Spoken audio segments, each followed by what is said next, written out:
A super typhoon has made landfall in the Philippines. The storm has reached super typhoon status. And at least about 15 people were killed. Imagine waking up in Metro Manila after a powerful typhoon. The streets are underwater, cars are stranded, rail lines are suspended, bridges are closed, and somewhere along the coast, waves are pushing farther inland than they did decades ago. Now imagine that this isn't an extraordinary disaster. It's the kind of event Philippine infrastructure has to survive repeatedly over the next several decades.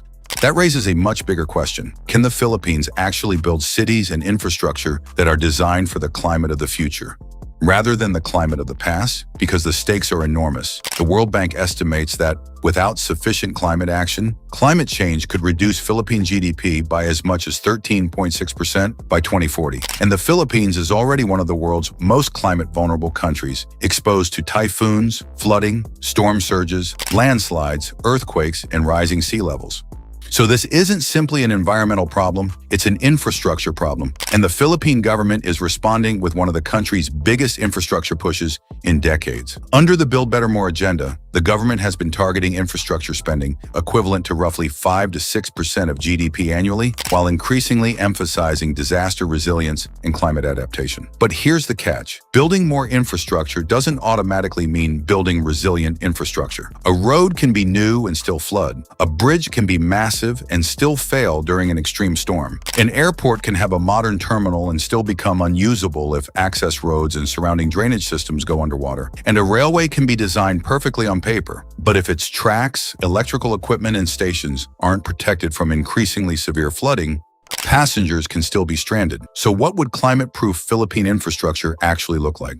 Let's start with one of the country's biggest investments, railways. The Philippines is currently building the North-South Commuter Railway, or NSCR, a roughly 163-kilometer railway system intended to connect New Clark City in the north with Calamba in Laguna. One of its major components is the 53.1-kilometer Malolos-Clark Railway. The Asian Development Bank has approved up to $2.75 billion in financing for that project, while a further $1.45 billion tranche was approved in 2025. That's roughly 160 billion pesos, using a simple 58 pesos to $1 conversion, although actual project costs and financing values vary depending on what is included. Then there's the southern section. The South Commuter Railway project covers almost 55 kilometers between Metro Manila and Calamba. A DB approved up to $4.3 billion to help finance it. Combined, we're talking about infrastructure worth billions of dollars. But climate resilience is not just about how much concrete goes into the railway,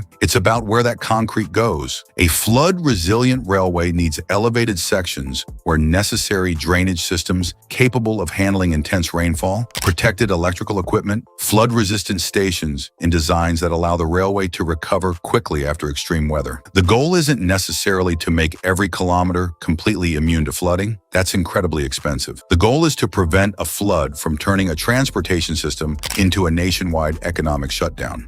And that's where the real challenge begins. Because if the Philippines is going to spend hundreds of billions of pesos on infrastructure, it has to ask a difficult question. Are today's engineering standards strong enough for tomorrow's climate? In flood-prone Philippine cities, one increasingly important solution is elevation. Elevated roads and railways can keep critical transport routes above floodwater, allowing emergency vehicles, commuters, and freight to keep moving during extreme storms. But resilience comes at a cost, requiring stronger foundations, larger drainage systems, and more durable structures, potentially adding billions of pesos to infrastructure projects.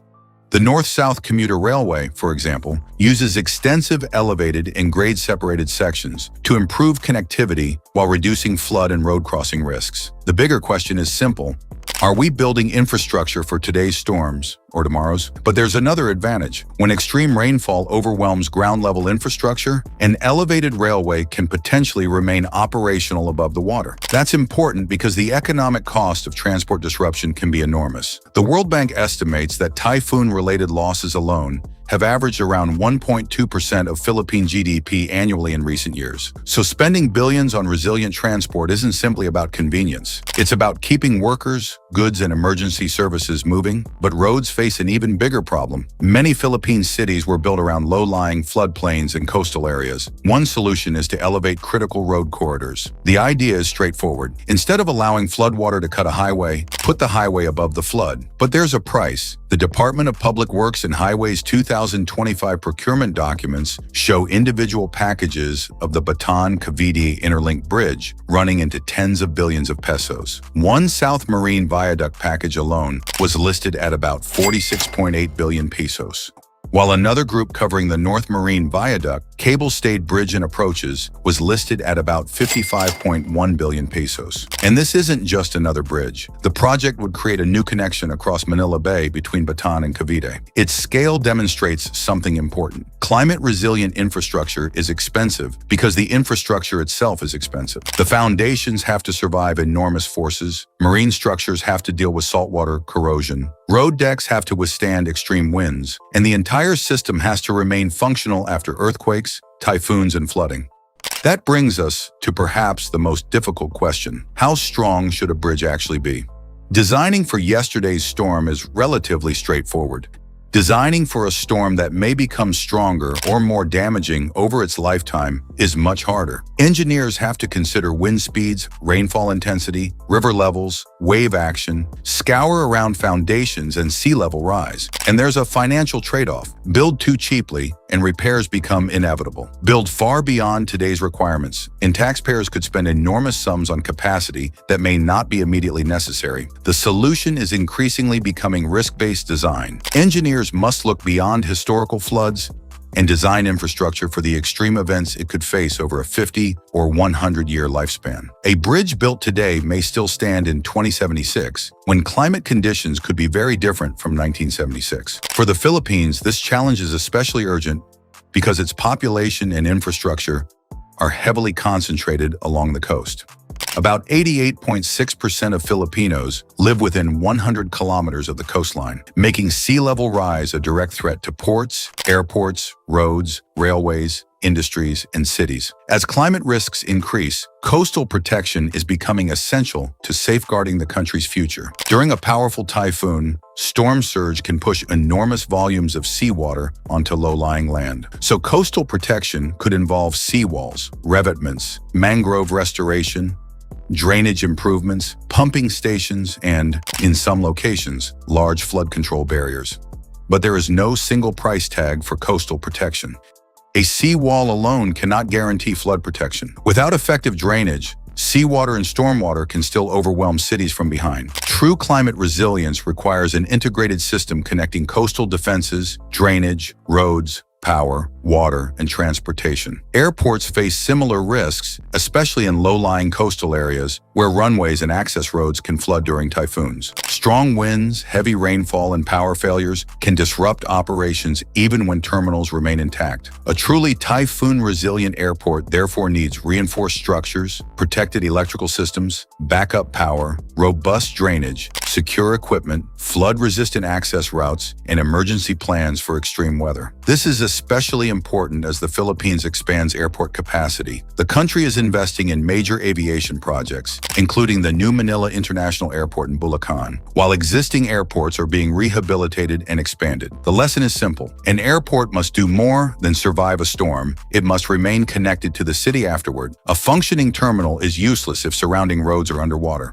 The Philippines can build elevated roads, resilient railways, stronger bridges, protected coastlines, and modern airports. But a crucial question remains. Are today's engineering standards designed for future climate risks? Existing standards rely heavily on historical data, while rainfall patterns, extreme heat, sea levels, and severe weather are changing. The issue isn't whether standards exist, but whether they are updated quickly enough to reflect these evolving risks. The Philippines can build highly resilient infrastructure, but completely climate-proof infrastructure is unlikely. The greatest challenge may not be concrete, steel, or money. It is long-term planning and adapting standards to a changing climate. No infrastructure can be made completely immune to every possible disaster. The goal is something more realistic. Build infrastructure that fails less often, fails less catastrophically, and recovers faster. That means the Philippines needs to rethink what durability means. A bridge shouldn't only survive its design storm. A railway shouldn't only operate during normal rainfall. An airport shouldn't only be safe while the weather is calm. And a road shouldn't only work when drainage systems aren't overwhelmed. Infrastructure needs to be designed around future risk. The World Bank warns that extreme weather, changing rainfall, and rising seas already threaten Philippine development. Investing more in resilient infrastructure up front can be cheaper than repeatedly rebuilding after disasters. But construction is only the beginning. Even the strongest bridge deteriorates, steel corrodes, drainage systems clog, pumps fail, and roads wear down. Without proper maintenance, climate-resilient infrastructure eventually becomes vulnerable. Resilience, therefore, requires funding throughout an asset's entire lifespan, not just during construction. But engineers cannot solve everything alone. Where infrastructure is built matters too. Even a strong building remains vulnerable if surrounded by flood-prone communities without adequate drainage, evacuation routes, and proper land use planning. It means asking whether new housing, industrial parks, roads, and transport hubs should be built in locations exposed to future flooding and sea level rise. And it means using infrastructure spending strategically. The Philippines has limited public resources. Every billion pesos spent on one project is a billion that cannot be spent elsewhere. So the goal isn't simply to make everything stronger. It's to identify the infrastructure whose failure would cause the greatest damage and protect it first. Railways, hospitals, bridges, power systems, water supplies, ports, airports, major evacuation routes. These systems keep the country functioning during disasters. And the Philippines has a major opportunity. New railways, bridges, roads, airports, and urban developments are being built today. That means climate resilience can be designed into these projects before the concrete is poured, rather than added after disaster strikes. But climate change doesn't follow construction schedules. A railway built today could operate for 50 years. A bridge could stand for a century. A seawall could become ineffective if the assumptions behind its design are never updated. So the real test won't be how impressive infrastructure looks on opening day. It will be what happens when the typhoon arrives, rain doesn't stop, the sea pushes inland, and millions need to move. Does it keep working? If yes, the Philippines isn't just building bigger infrastructure, it's building a more resilient country. If not, today's infrastructure boom could become tomorrow's reconstruction bill. The Philippines can't stop typhoons, but it can decide how prepared its cities are to survive them. And that may be the most important infrastructure decision of all. Can Philippine cities survive? The answer won't be decided by one bridge, one railway, or one seawall. It will be decided by whether the country can build for the climate that is coming, not the climate that is leaving.